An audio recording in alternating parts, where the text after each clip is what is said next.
Welcome back. The opposition is pursuing the Prime Minister over when he was briefed over this foiled terror plot in Sydney. Joining the panel now, the Shadow Home Affairs and Cyber Security Minister, James Patterson. Thank you for your time. So, in terms of when he was briefed, Sky News understands, Kieran was reporting, it was after Chris Minns, the New South Wales Premier.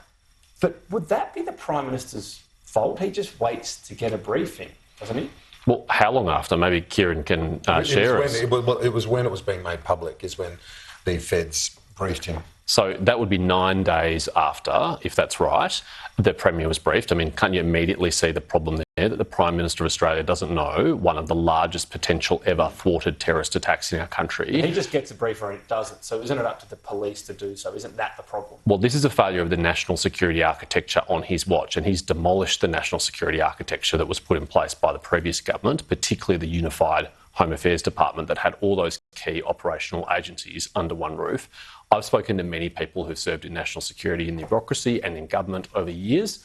No one thinks that this ever would have happened previously. So your claim is that a Prime Minister would have been kept in the dark about a mass casualty potential terror attack. So what changes Labor made that would denote that he would not be briefed in this circumstance? Well, what the changes that Labor made to the Home Affairs Department, which is essentially to demolish it in all but name, firstly taking out the AFP, AUSTRAC and the ACIC, and then later taking out ASIO as well, has caused mass confusion and dysfunction behind the scenes. You've got departments engaging in turf wars, you've got ministers arguing about who gets access to which officials.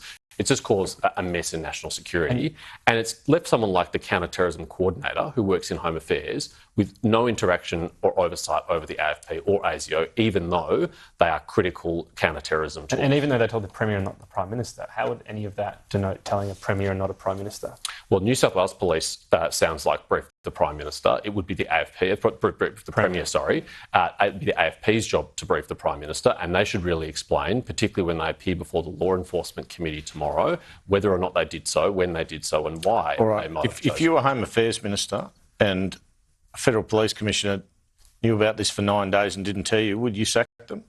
Well, the Home Affairs Minister doesn't get to sack Federal Police Commissioners. That's a matter for the Prime Minister. But on day one, if I'm the Home Affairs Minister, I'll be making clear to all intelligence and law enforcement agencies my expectation that I be briefed if any serious incident like this occurs, so that I can make a judgment whether the Prime Minister needs to be briefed and he can make a judgment whether we need to call a National Security Committee of Cabinet to make changes in response. If Reece Kershaw knew about this for 9 days and didn't tell the Prime Minister, should he still be in his job? Well, if that is indeed the case, he needs to explain the rationale for why he didn't tell the Prime Minister. But frankly, it's the Prime Minister's responsibility. We have a rolling domestic terror crisis. Well, hang on a sec. No, just let me finish this point because it's really important. NSC should have been meeting on a regular basis to deal with this, and at those meetings, the Prime Minister should have been asking the AFP and ASIO and others for operational updates on what's been happening. What's the latest intelligence? Have there been any recent incidents? He should have been on top of this. He should have been driving this. I don't get the sense of that at all. I think he's been in the back seat. I think he's been a passenger instead of being a leader. So you don't necessarily blame Reece Kershaw? Well, we have to understand, if it is the case, why it's the case that they chose not to brief the Prime Minister. Well, New South Wales sources certainly told me that the Federal Police knew when Chris Minns knew. That they should have known because it was a joint counter-terrorism team operation that responded to the incident. So they would have known as soon as New South Wales Police did, and if they made a decision not to tell the Prime Minister and the Home Affairs Minister and the Attorney General, we have a serious problem. My understanding is that the protocol used suggests that if it's not an imminent threat or, there are various bars that they've got to jump before they think it's appropriate to then take it to the Prime Minister. Does that make sense to you?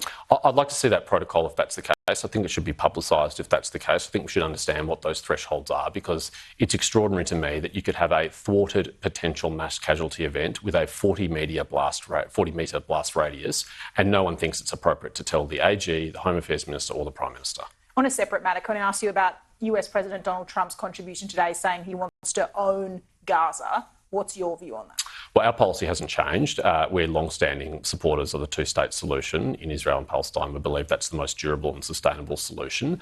But it's also very clear that the status quo isn't working for either Palestinians or Israelis, and we'd need to understand more about the President's proposal before we could respond to it substantively. Don't you see some danger signs in the US trying to take over a territory like that? Well, it's not my role to provide public advice to the US president about his foreign policy initiatives, and I would think it's fair to say it's in an embryonic stage. We've only learned about it today via this press conference, and we'd have to understand more about it before we could comment further. Are you comfortable with the wording the Prime Minister landed on today, which is, I'm not going to provide a running commentary on Donald Trump? How tenable is that for not only him, but your side heading into the campaign?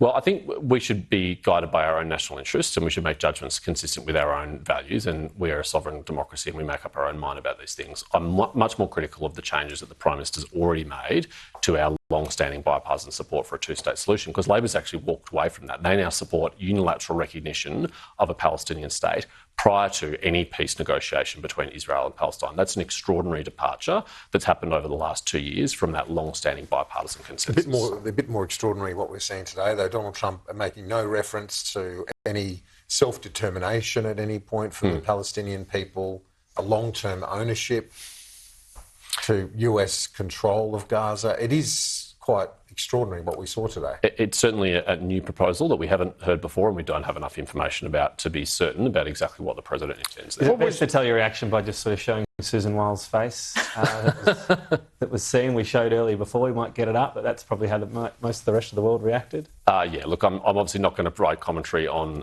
President Trump's staff or their possible reaction or motivations there. Oh, come on. Smart. What was your initial reaction when you saw the news? Presumably on Sky. Of course, always running every day in the background in the office. Look, I wasn't anticipating the proposal. Yeah. There it is. Nicely put. Okay. All right, we'll leave it there. James Patterson, thank you. Well, the writs will be issued this afternoon ahead of the WA election on March 8, when the state Labor government is looking like it will secure a third term. My colleague Ashley Gillen joins me now. So, Ash, campaigning is about to get underway. At least officially, it's been going on for a little while. Paint the picture for how it's all looking. Oh, yeah, no doubt. It will step up in pace once the writs are issued this afternoon, Tom. I've got to say the Liberal Party's being pretty realistic about its chances. Nobody expecting a change of government